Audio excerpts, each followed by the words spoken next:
I, 18 male, was adopted by a family when I was 5. I don't know my biological parents. The family already had 3 children.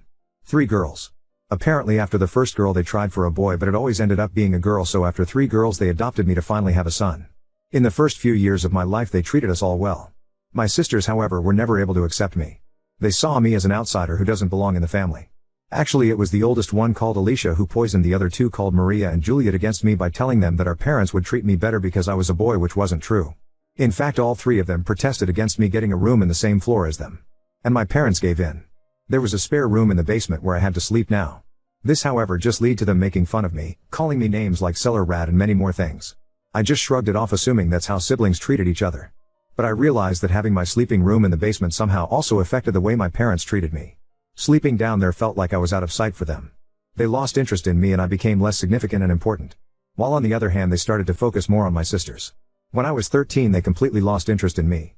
It was like I was a homeless person living in the basement. They missed all the appointments I had.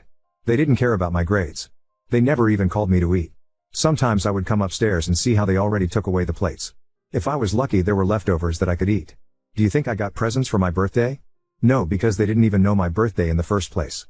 And last Christmas they said they forgot to buy presents for me, saying they will go hopping with me the next few weeks to get me something, which, as you might expect, never happened. I don't feel despised towards my sisters. I'm glad they have a home where they are cared for and that they can feel loved. I just don't understand why they would adopt me if they just throw me away like a piece of paper. I think they just wanted to have this feeling to have a son for some time, but then realized they could never love me like one of their own. And putting me into the basement was the last straw. That is when they completely banished me from their minds.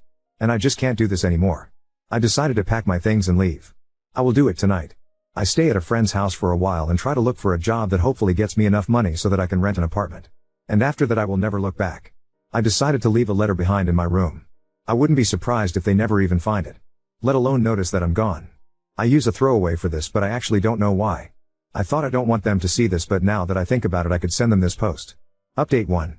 Many of you had great advice, such as taking all my documents with me and go to the police, which I wanted to do today. Let's go through everything that happened chronologically. After reading through many comments I decided to take my documents with me. So at the evening before my adoptive parents went to bed I snuck into their bedroom and took all documents that I could find and waited for nightfall. I packed my things and left when all of them were asleep. Everything went as planned. I silently left the house and went to my best friend's home. He had an apartment in a neighbor city, so I had to walk for a while. I arrived at his apartment between 2 and 3 a.m. He had a spare bedroom that he used for visitors who might want to stay for the night. We agreed that I could live with him as long as I want. He only expected me to find a job quickly, and if I do he wants me to help him pay the rent for it. I was fine with that. I slept through the night and at the morning I started looking for jobs immediately. But now a few hours something more than interesting happened. While I was on his laptop still looking through the online job advertisements and collecting them, the doorbell rang. He opened the door and I heard a familiar voice. But it wasn't one of my parents. It was one of my sisters. Maria, to be exact. The middle sister. I heard how she asked if I was here. He wanted to lie for me, but I decided to talk to her to find out what she wanted. So I appeared behind him and she winked, "Thank God you're here," and hugged me. I was completely overwhelmed and surprised and didn't know what to say, and then she told me how she found me, and this is where things get more interesting. She told me that this morning a way too familiar sounding story appeared on her TikTok For You page. Apparently my story was shared by a TikTok account who actually had a quite big audience. And she became even more suspicious of the situation when her and the name of her sisters were also mentioned. To be sure about the situation, she went in the basement and into my room, where she found the room mostly empty and of course my letter. I mentioned in the story that I would stay with a friend, so she went out looking for me, telling our parents she was about to visit a friend. She said she drove to 2 different houses before finding the correct address. She apparently visited 2 other friends of me before finding the correct apartment. Apparently she also took the letter with her. She said she hasn't showed them the letter yet and wanted to talk to me first. No one besides her knew where I was or what I did the last night. She apologized to me and offered to talk with her on my side to our parents. She explained that the way I talked about her in the original post made her feel bad. She said she never hated me or anything. She admitted that she protested against me having a room on their floor, but just because of Alicia's influence on her and because she believed her lies when she was younger. Now that I think about it, unlike Alicia and Juliet, she never called me bad names. She said that Juliet probably also is just insufferable because of how Alicia manipulated her. She said she never realized how bad I was treated. She never gave a second thought about me because Alicia spread rumors that I was just very socially awkward and overall didn't like any of them, and that I would just lock myself inside the basement like the worst introvert and all of that. And as a reason for her claims, she just reminded them that I was adopted, and that is why I would try to make myself the outsider. I said to her that this might explain why she and Juliet might have been like that to me, but not why my parents would have behaved that way. She replied that she also can just make claims here without any proof, but she thinks it's because even between them Alicia is the golden child as the firstborn. Her and Juliet are only the failed attempts of them having a boy. And her being the golden child made it easier for her to manipulate both of them into believing the lies she told them. Then she said that she knows that mom and dad would be pretty easy to manipulate if you know how. And then she gave me 4 options. 1. I could come with her right now and talk with her to my parents. 2. She would let me think about it and leave but not tell my parents. 3.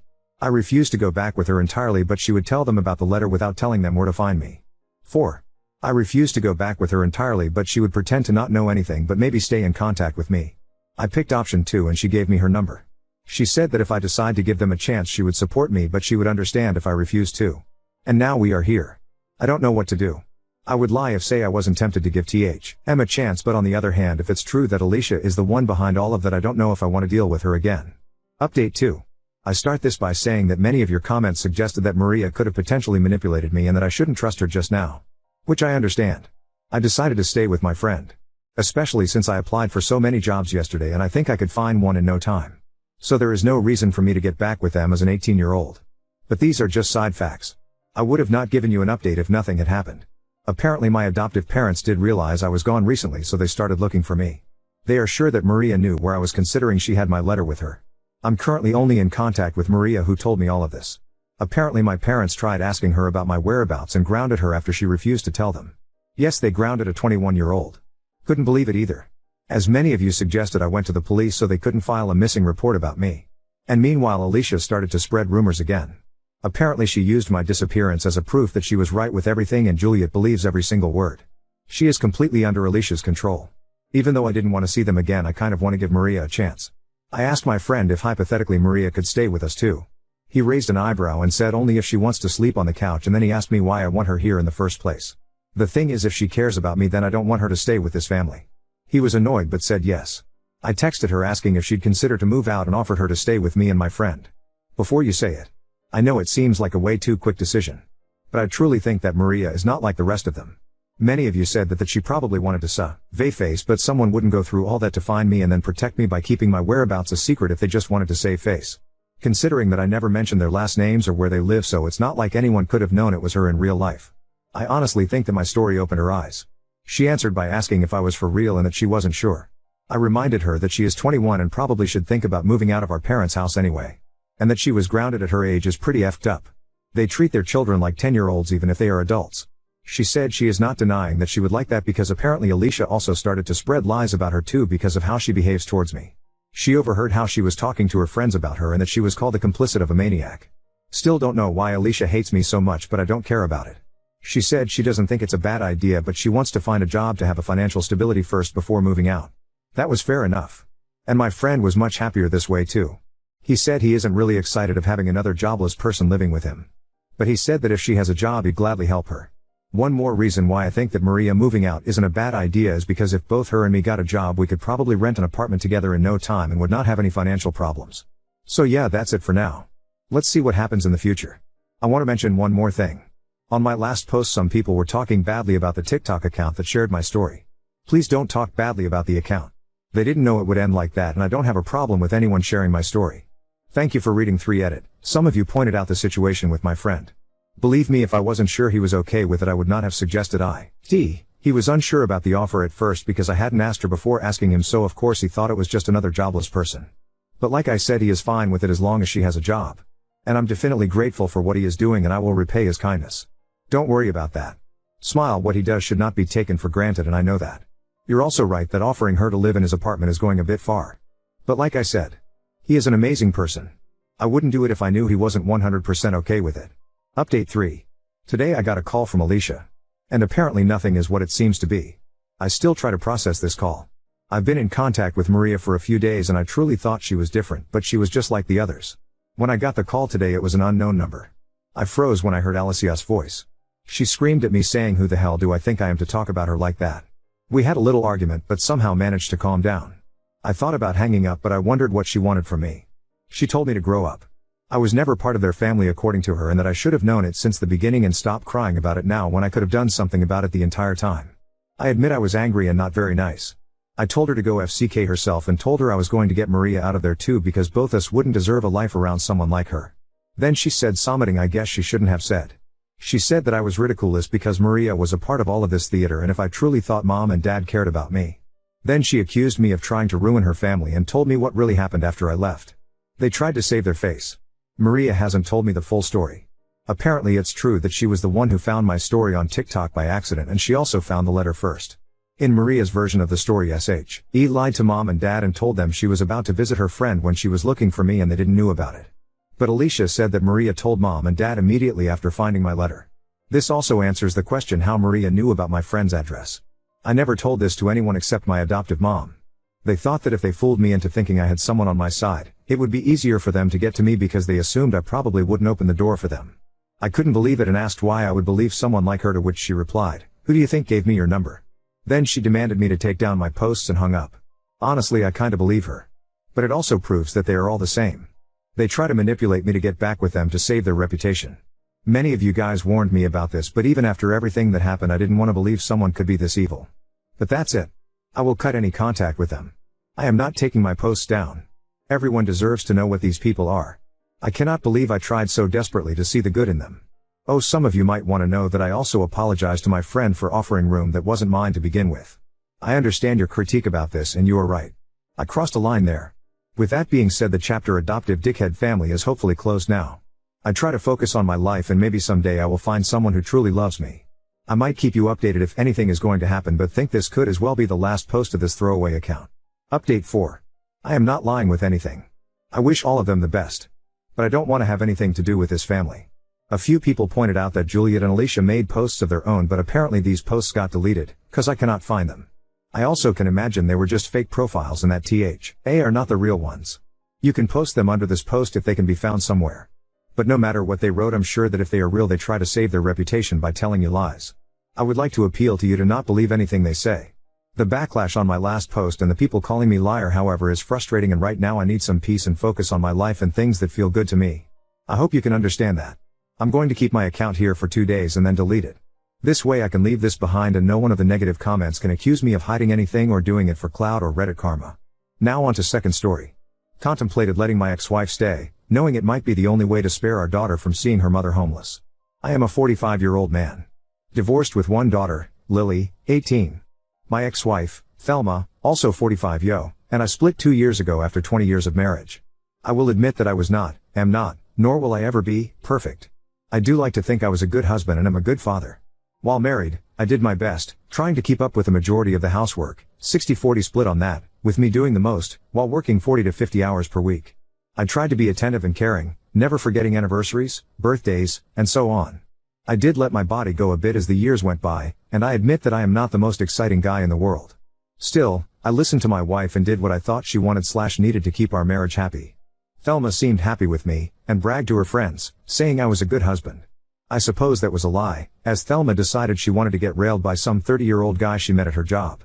When I caught Thelma, I did not try a pick-me dance, suggesting therapy, or any of that. I opted to divorce, pressing a cordial termination of our marriage. For the sake of our daughter, I remained civil and calm. Thelma was angry that I did not fight to save the marriage, but agreed to a peaceful split. The divorce was quick, and Thelma left with 75% of our savings and her car. I kept our house, my old truck, 25% of our savings, and assumed all debt. Custody was 50-50. Our daughter decided to stay with me, with her mother getting visitation. Lily, while still underage, was free to visit her mother whenever. I am very proud of my girl, and know she can make good informed decisions on her own. Thelma moved into an apartment with her affair partner Larry. That was about 2 years ago. Since then, I have lost the extra weight I put on, 30 pounds, and have dated some. Nothing serious, as I have no desire to ever marry again. Once bitten, twice shy and all that. That brings us to this week. Last night, I got a call from Lily that Thelma was in the emergency room a couple of days ago. From what I have been told, after our divorce, Larry began to show his true nature, starting with verbal and emotional abuse. Several weeks ago it turned physical. Tuesday, Larry went further than slaps, seriously hurting Thelma. Without going into details of her injuries, it was enough for the ER to keep Thelma overnight and for charges to be pressed on Larry, even if Thelma didn't ask. Thelma has nowhere to go and her funds are all but gone due to her spending since our divorce. The apartment she was in Larry's name, so she cannot go back there. She is currently staying in a cheap hotel room, but will have to leave in the next couple of days due to lack of money. Her father passed 6 years ago and her mother is in an assisted living home. Her sister lives 600 miles away, and Thelma cannot move due to her job. She has no close friends that can take her in. Our daughter lives in a dorm, so Lily cannot let Thelma stay there. Unless she can find someone willing to take her in soon, Thelma will be homeless or in a shelter. Lily called me to ask if I would be willing to let Thelma stay with me until Thelma is able to find an apartment or somewhere to go. I am, literally, the last hope Thelma has. Now to my problem: should I open my home to let Thelma back in? I am not so cold-hearted as to enjoy Thelma's situation. I am closer to apathy, to be honest. Part of me wants to simply shrug and say, not my monkey, not my circus. Still, I know how bad Lily would hurt to see her mother suffering and on the street. I have talked to friends and family, with answers ranging from "you have room, so move her in," to pay for her first month and deposit on an apartment, to screw her and her ugly tattoo. There was one friend of mine that said move her in and make her pay with booty, but he is the dumbass friend we all ignore. I am going to go ahead and try to head off what I am guessing will be questions people may ask. Thelma may have cheated, but she is a good mother. Thelma is not a narc or evil person. She is a human that did something selfish and stupid. I have forgiven her, but have not forgotten. There is zero chance that I end up back with Thelma. That ship sailed, ran into an iceberg, burst into flames, and was then attacked by a mechanical megalodon before it sank. Thelma has wanted to escape Larry for a long time, but did not have a chance until he was arrested. He is currently sitting in lockup, unable to post bail. She is getting some sort of protective order. I have no idea if they still work together. 4-hour edit. Thanks to all for your replies so far. I will be meeting with Thelma soon as her shift ends. We are going to Waffle House, and this will be the first real conversation I have had with her in over a year. I kept contact to text only and focused on Lily until now. I am also working on an option that will keep her from being homeless, but keep her out of my house. One other point: some comments have assumed negative characteristics of Thelma that are not true. I do not hate this woman. I do not care for her as I once did, but I do not hate her. She is an excellent mother and, aside from her affair, she was a good wife. Still, infidelity is not something I can have in my relationship, so I divorced her. My daughter understands and supports my decision to never rekindle my romance with Thelma. My sole goal is my daughter's well-being, and for that, nothing is off the table. Yeah, this is the last resort. Kind of a break glass in case of fire situation. Update 1. Years ago, my father bought a house for his younger brother, who has dealt with mental and physical issues his entire life. My father, in his later years, added my name to the deed to help ensure someone could keep a roof over my uncle's head. Now that my uncle is getting older and has retired, wants to move in with his sister and live a basement apartment at her house that will be perfect for him. The initial plan was for us to sell the house and give half the sell price to my uncle. Plans change. It cost me quite a bit, but I bought out my uncle's half of the property, removing him from the deed. I added Lily, my daughter, as an owner to the property, which now has my name and hers. Thelma signed a rental agreement and has moved in there, paying a small amount of rent. This takes care of Thelma's living situation, keeps her out of my house, and sets up Lily for the future with a place of her own, should she ever need one. Lily is extremely happy with this setup, knowing her mom is safe and has a place to live. The rent is little, far lower than market, but it covers insurance and other upkeep. Thelma is using her employer's assistance program for some therapy visits to deal with some mental health issues after living with Larry. I am 100% sure she is over him and will not be welcome in her life. Over the past 2 weeks, I have seen Thelma as a changed woman. I don't quite know how to word it, but she seems more thankful for what she has and less impulsive. More than anything, she seems focused on trying to fix her life. That leaves me. My kid is happy and I got her primed for a good life. Yes, it cost. But it was just money. If it means I have to work a few more years, so be it. In the end, it will be worth it to give my princess the best launch into the world I can give her. A few days ago, I was in a minor accident, leaving me a little banged up. Thelma came over to cook for me and we talked for quite a while. We discussed where we are at in our lives and so on. She is still a beautiful woman inside and out. I know people are quick to condemn cheaters to be branded with scarlet letters and to be beyond forgiveness. Granted, there are some terrible people out there that revel in infidelity. Thelma is not one of them. She is a good person that did something very, very selfish and stupid. She has paid for it. Both Lily and I have forgiven her. Time to move on. I had a question about what happens if Thelma starts dating again. Well, so what? She is not my wife anymore. We are not in any sort of committed relationship.